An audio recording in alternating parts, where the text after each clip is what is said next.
You know, it has been rumored that the president's children are not his actual children. I've always struggled to believe that rumor, but now it is starting to sound true in my head. Because I don't understand how a president can be at peace while 21 children, 21 young boys were burnt in a dome. He did not even care to attend that funeral.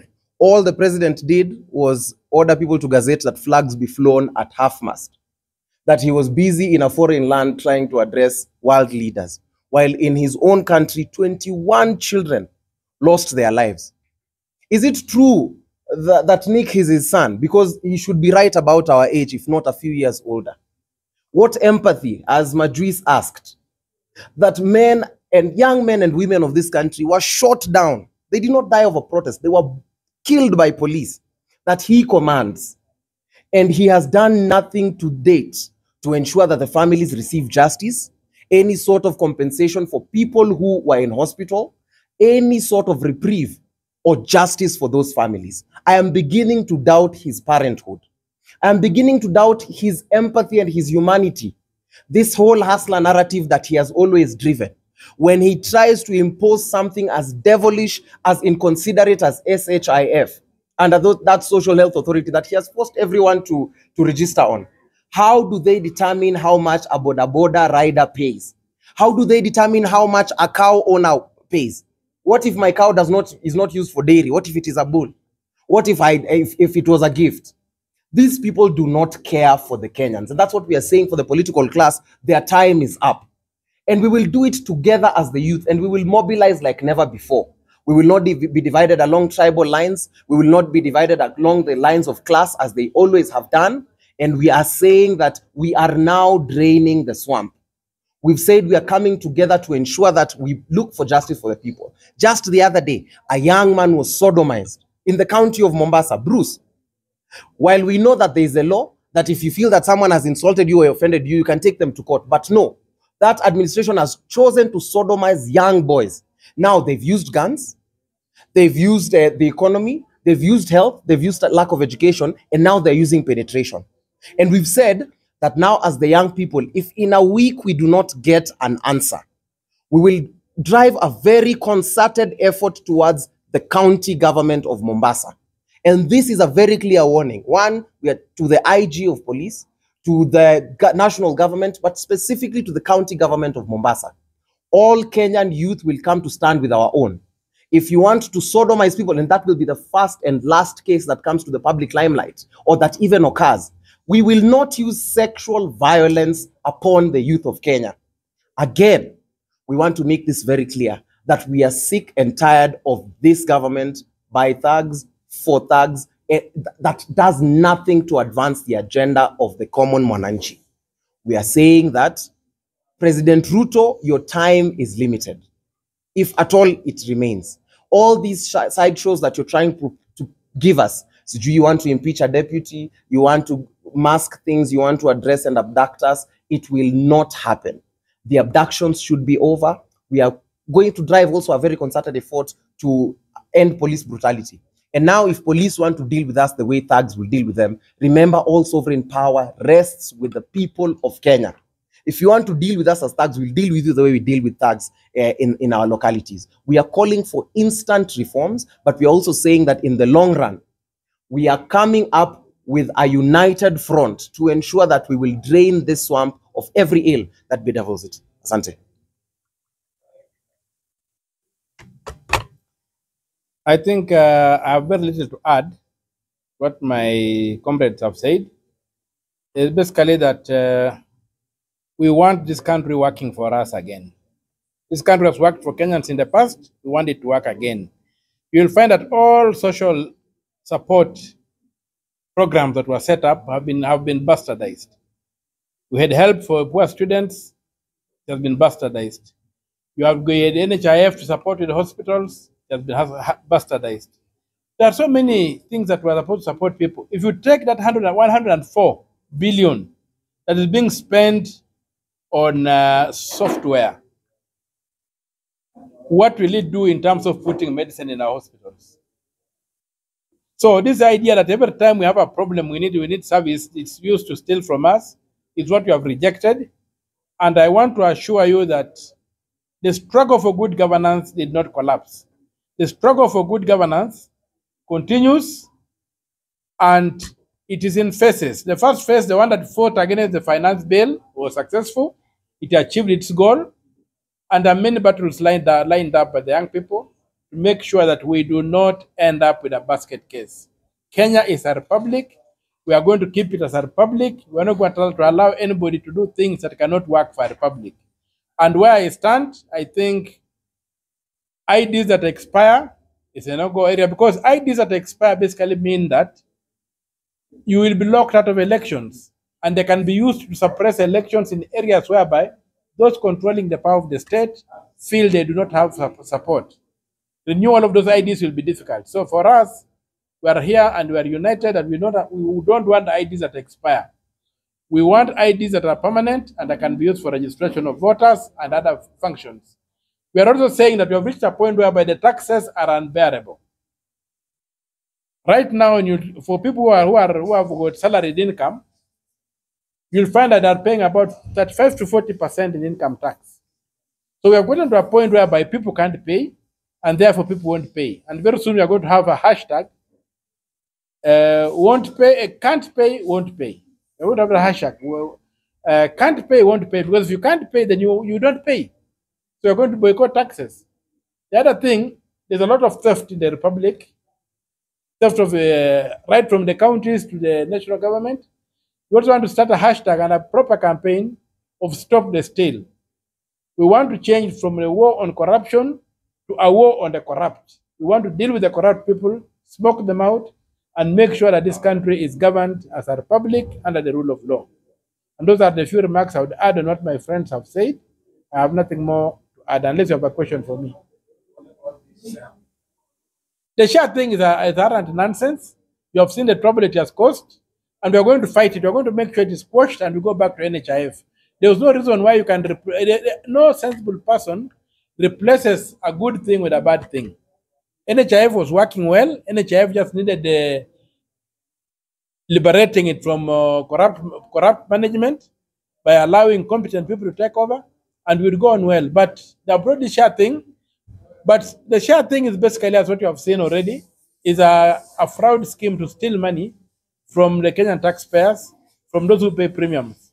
And we have said we are going to fight it, and we are going to resist it, and we are going to make sure that it does not succeed in that as part of the campaign which we are going which we have dubbed, the campaign whose hashtag is Stop the Steal. We are going to stop the steal, and share is part of the steal, and we are going to stop it. The impeachment motion, I think, is arrant nonsense, and I think that we'll wait to see what evidence is tabled. Then a personal vote according to the evidence and the law. But as regards the issue of impeaching the Kenya Kwanza government, my position has always been that impeach Ruto and get Gachagua for free. The two people waende pamoja. Wengine wanasema kufa ndere, kufa makanga, si ndio? So we want to impeach Ruto, and then we get nani for free. Gachagua, of course, comes as a package, as an addition to that. So the point of impeaching Gachagua and leaving Ruto, to me, makes no sense. When the Kwanza government can't govern, they should go. But it's a diversion tactic that is going to buy them some time by focusing the nation on the wrong issues. Thank you. Hawa ni wana youth. These are the youths of this country. 2 months ago, tulikuwa kwa street kama Gen Z, tukipigania good governance. The graves of the young people are scattered in this country. Some of our parents are still mourning their loved ones. Mzazi alete mtoto university, huo mtoto saizi au kwa kaburi. Hakukufa bure, alikufa akipigania uongozi bora. So ni aibu kubwa sana ati leo hii bunge wanaenda kuimpeach deputy president ati kwa sababu aligonga meza, one of the partners in crime. Na ule mtu ambaye alifanya hawa watoto wote wauliwe anastahili kuwa kwa kiti kweli? Senator alisema vizuri sana, akasema we impeach President Ruto, we get Gachagua for free. And that is our stand for Kenya. Kenya tulikuwa tunaenda kwa street to make sure the entire Kenya Kwisha regime goes home, including all the ministers. Lakini waache kuchezea wa Kenya akili. Ati shida ilikuwa ni Gachagua. Ati kwa sababu amegonga meza. Gachagua amegonga meza wanafunzi 14,000 hii Sunday niliona kwa Standard front page hawajaingia university. Na hao wanafunzi najua wametoka jamii za watu maskini because of the new funding model. We have a very insensitive man as the president of this Republic of Kenya. Mtu ambayo at this time and era atituko na abductions zinafanywa. Watu wanakuwa tortured. Some people are being sodomized in their own country, a country that has constitution. Watu wanakuwa sodomized just because they have said we cannot be ruled like animals. I want to say this to the Kenya Kwisha regime. As the young people in our times, we will be ruled by integrity and accountability. We are ready to pay the price, whatever the price. And I want to tell William Samoei Ruto like this. Asidhani the storm imeisha. It is just the beginning. The hopelessness of these young people in this country will come to haunt him. And we want to tell him, he can do whatever he wants. He can amaze all the world. But we will not even leave him after 2027 after we take him to Sugoi. We will go back to all what he has done. Hii mambo yote amefanya itamfuata mpaka kwa kaburi. He should have the heart of a parent. Yeye ako na watoto. William Samoei Ruto ako na watoto. Leo hii ni Ruto akue amekatakatwa, ako kwa damu anatolewa. Kama mzazi anaweza sikia namna gani? Hao ni watoto wa Kenya. Saa hizi Charlene Ruto akue abducted for 1 month na hapatikani. Yeye kama mzazi atasikiaje? Ajiweke kwa viatu za Wakenya, yale mambo ambayo anafanyia Wakenya. And we want to tell him that his time is coming. The gods, the Kenyans, everybody is on our side because we are standing for the just and the just and the just for Kenyans. Saa hizi wa Kenya over 70%, they cannot afford meals. But we have ati wanatoa Adani ati inaleta shift inanunua mitambo ya 105 billion. 105 billion kununua mitambo. What was wrong with NHIF? What was the issue with NHIF? Kwani watu wana wa Kenya wakiwa shenzi kiasi gani? We are so mad as young people of this Kenya. We are so mad. We are not even mad. 2 months ago, we were not mad like we are mad today. Because they want to show all what we did is because of one of the partners in crime who banged the table. I won't talk much. Let me give my colleagues to talk something. Thank you so much.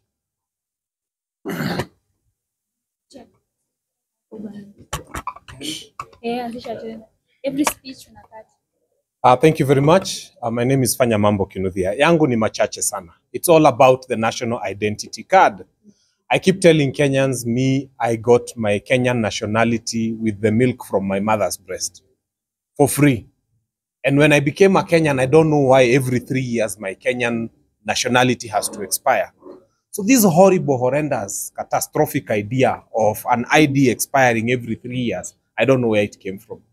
And we are saying we don't want to mobilize our young people right now to pick IDs to vote in 2027, only for them to be told that their IDs have expired because they took in 2024 and the election is in 2027. So we are starting a campaign as the young people of this country of saying that we want IDs without an expiry date because we as Kenyans are not expiring and we have no intentions of expiring. Let me explain to Kenyans, kwa sababu wakati mwingine tukifanya hesabu rahisi, it makes sense. If you are born today and God gives you 80 years, just take 80 years divided by 3 years. What will happen is that you shall renew your ID 26 times, actually 26 and a half times by the time you die. And you shall pay 1,000 shillings every time. It doesn't make sense. We shall be wasting time and effort and energy and money. So we are saying as young people, your ID con expiry date. Here is the next frontier. Watoe to expiry date before we start doing those other things that we always do. So please, please, please, if you people do listen, expiry date on the ID must be expunged. That is a non-negotiable from young people. Thank you.